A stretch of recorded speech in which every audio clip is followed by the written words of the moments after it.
안녕하세요, 아망살롱의 아망입니다. 아하, 요새는 이렇게 인사하는 것 같던데요, 유튜브 보니까. 아무튼 이제 IT 관련 소식으로 자주 찾아뵙도록 하겠습니다. 오늘 전해드릴 내용은요, 접는 스마트폰, 그러니까 폴더블 스마트폰에 대한 내용입니다. 지난 2월 20일 날 삼성이 접는 스마트폰인 갤럭시 폴드를 발표를 했죠. 많은 분들이 기대하시던 접는 스마트폰의 시대가 드디어 열린가 싶었는데, 사실 이 접는 스마트폰은요, 삼성의 갤럭시 폴드가 최초는 아닙니다. 가까운 예로 중국 로열이 지난 CES에서 접는 스마트폰을 발표하기도 했죠. 안드로이드 폰의 표준으로 자리 잡은 삼성의 갤럭시가 접는 스마트폰을 내놓는다고 하니까 세상에 이목이 집중되는 게 아닌가 싶습니다. 이번에 삼성의 갤럭시 폴드에서 가장 놀라웠던 점이 요렇게 접히는 게 아니라 요렇게 접히는 인폴드 방식의 폴딩 방식을 택했다는 건데요. 접었을 때는 4.3인치, 펼쳤을 때는 7.3인치의 넓은 디스플레이로 활용할 수 있다고 하니까요. 이제는 뭐 태블릿 PC가 필요 없을 정도입니다. 또 이번 갤럭시 폴드는 외부에 디스플레이가 있기 때문에 외부 디스플레이에서 사용하던 앱을 폴딩을 펼쳤을 때 그대로 넓은 화면으로 이어서 사용할 수 있다는 점도 굉장히 큰 메리트로 다가오는데요. 갤럭시 폴드는요, 무려 6개의 카메라를 탑재를 했습니다. 후면에 메인 카메라 3개, 그리고 펼쳤을 때 카메라 2개, 접었을 때 전면에 카메라 1개가 사용이 되고 있습니다.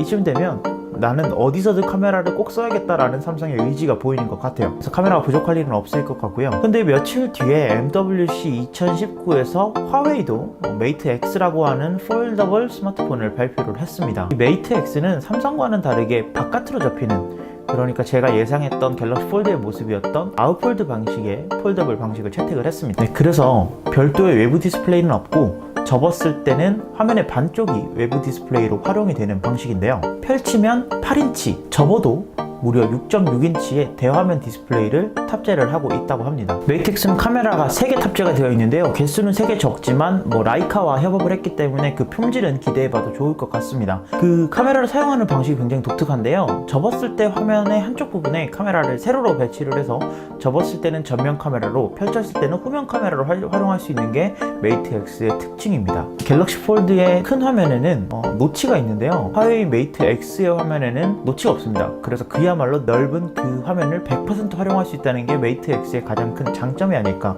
그렇게 생각이 됩니다. 그래서 이제 펼친 상태에서는 셀카를 못 찍는다는 단점도 있겠네요. 이 외에도 에너자이저, 배터리 만드는 에너자이저도 폴더블 스마트폰을 내놓겠다고 발표를 하면서 시안을 내놓았고요. 그리고 모토로라도 폴더블 스마트폰 경쟁에 참여를 했습니다. 그리고 LG도 일단 뭔가 접는 폰이라니까 옛날에 그 피처폰이 생각이 나면서 드디어 화면으로만 가득 찬 스마트폰의 전쟁이 끝나는 게 아닌가라는 생각이 듭니다. 일단 이 폴더블 폰들은 접히는 부분, 그러니까 경첩 부분의 안정성과 그다음에 운다고 표현하는 그 화면이 접히는 부분의 울그러짐, 구부러짐 현상이 가장 큰 문제점으로 지적이 되고 있는데요. 삼성은 피처폰 시절에 오랫동안 폴더폰을 만들어 온 경험 때문인지 이 경첩 부분에 대한 안정성을 굉장히 매력적으로 어필을 한 것 같아요. 그런데 그 반면에 화웨이는 경첩 부분을 실제로 강조를 하기는 했지만 그렇게 눈에 띄는 듯한 느낌은 아니었습니다. 그래서 화웨이는 경첩 부분에 대해서 약간 안정성이 부족하지 않을까, 그런 걱정은 들고 있습니다.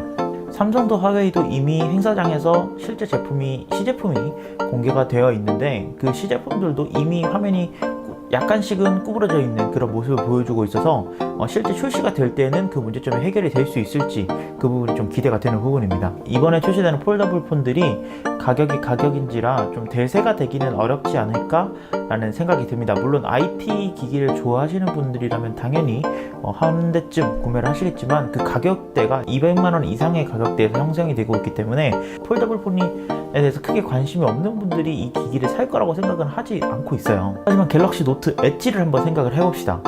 한쪽 화면이 구부러진 엣지가 처음 나왔을 때 저걸 왜 구부렸지? 라는 생각을 대부분의 사람들이 했을 거예요. 저조차도 그렇게 생각을 했고요. 하지만 몇 년 뒤에 그 엣지 디스플레이는 갤럭시 S8에 탑재가 되면서 그 영역을 잘 살려서 쓸만한 제품들이 나왔고, 이제는 인피니티 디스플레이에서 엣지 디스플레이는 없어서는 안 되는 아주 디자인적으로 매력적인 디스플레이가 되었죠. 폴더블 제품들도 마찬가지라고 생각합니다. 이번 제품이 나오고 2세대, 3세대가 나오면 평면으로 펼쳐져 있는 스마트폰은 더 이상 뭔가 어색해 보이는 그런 스마트폰 디바이스들이 되지 않을까. 당연히 스마트폰이라면 접혀야 되는 거 아니야? 라는 생각을 할 시대가 올 거라고 생각을 합니다. 아무튼 이런 천편일률적으로 바 형태의 화면으로만 가득하고 거기에 팩 경쟁도 요즘은 점점 무음해져 가고 있죠. 그런 요즘에 IT 팟캐스터로서 뭔가 재미있는 전쟁의 서막이 열린 것 같아서 이 폴더블 폰에 많은 기대를 가지고 있습니다. 일단 여기까지가 폴더블 폰에 대한 제 감상이었고요. 그럼 조만간 또 만나도록 하겠습니다. 안녕히 계세요. 아바 안녕히 계세요.